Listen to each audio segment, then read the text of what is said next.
not long after the White House discharged the blueprints of its duty proposition, President Donald Trump railed on Twitter against Democrats who contradicted it, taking note of that his tax reduction and reform bill was winning extraordinary surveys. Except that there wasn't a real tax reduction and change charge pending in Congress yet for Democrats to help or restrict. The enactment hadn't been presented. What the White House set forward was only a system to be filled in amid the ordinary haggling process on Capitol Hill.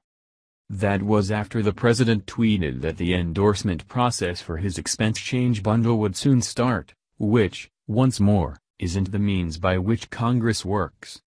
The House of Representatives will present its own bill, joining a portion of the president's needs certainly, yet there will be no formal procedure of endorsement for what he's proposed.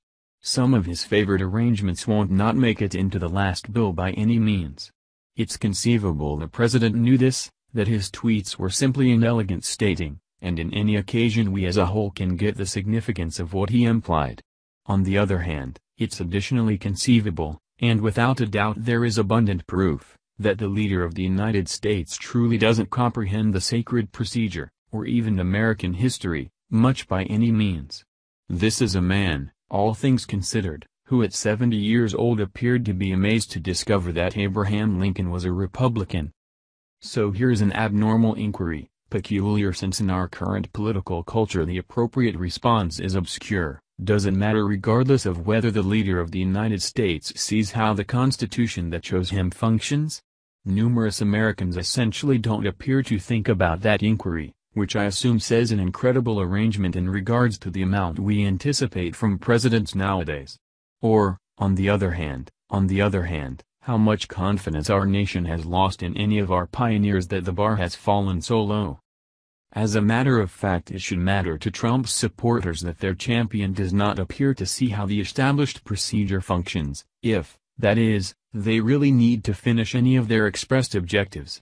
For any individual who still thinks about such trivial issues as partition of forces and delegate majority rules system, it may be enlightening to see exactly how far our nation's CEO is from understanding them. In the first place, there's the issue of his own decision and why he won it.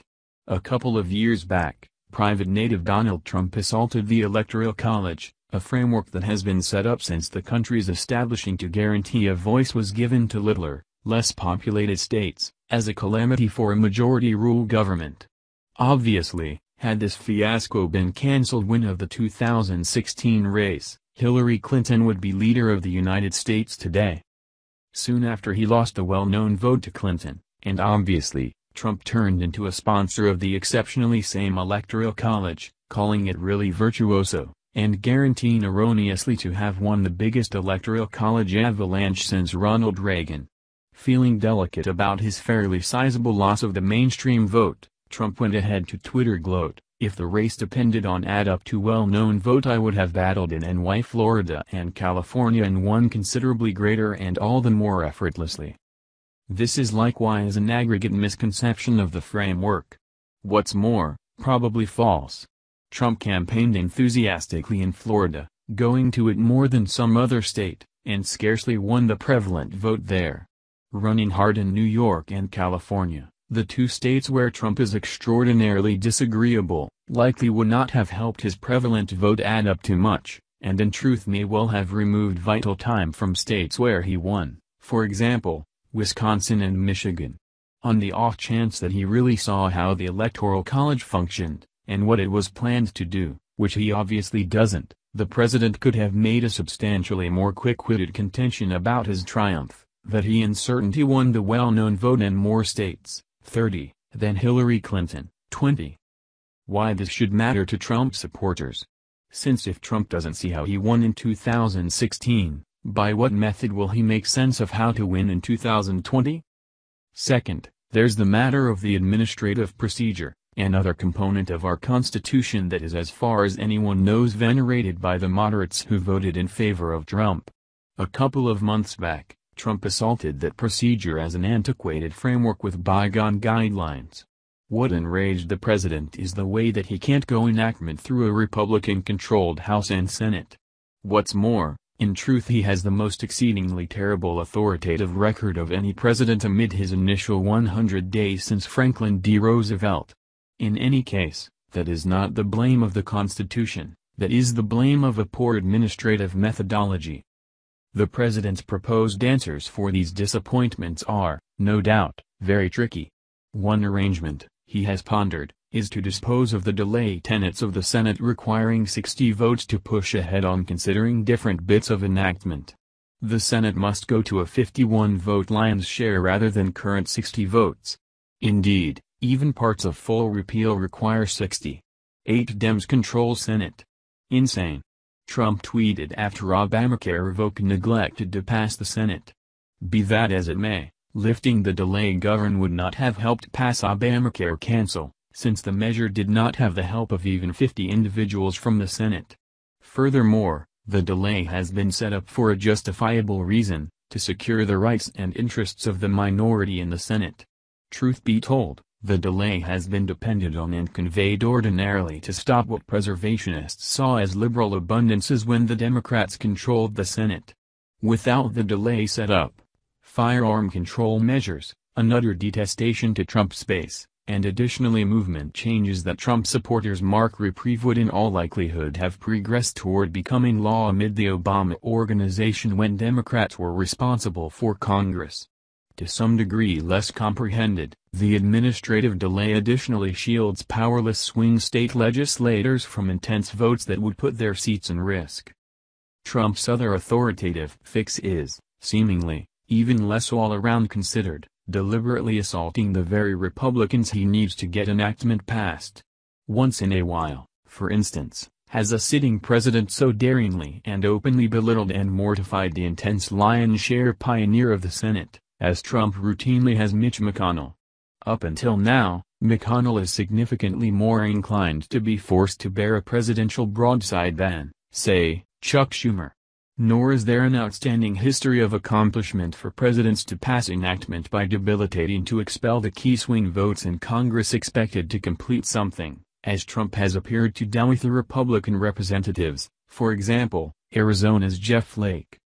For what reason does any of this issue?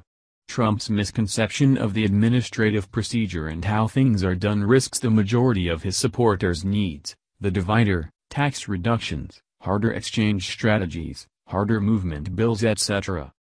Third, there's Trump's misconception of the legal procedure. The president won far-reaching disdain when he blamed a judge for being one-sided as a result of his Mexican legacy. This, obviously, was an endeavor to threaten the judge to decide in a way that exhibits an absence of inclination, yet probably such a strategy, in the event that it had any effect, would have the inverse impact. A judge demonstrating his autonomy from official weight by decision immovably against him. On a side note, the president's arrangement of strict constructionists to the government courts will in all likelihood serve in checking his extremist driving forces. He doesn't appear to understand that either, which for this situation, in any event, is something to be thankful for moderates.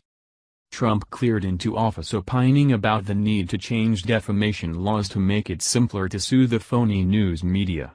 His head of staff recognized in a meeting on ABC at the time, "I believe it's something that we've taken a gander at. How that gets executed or whether that goes anyplace is an alternate story."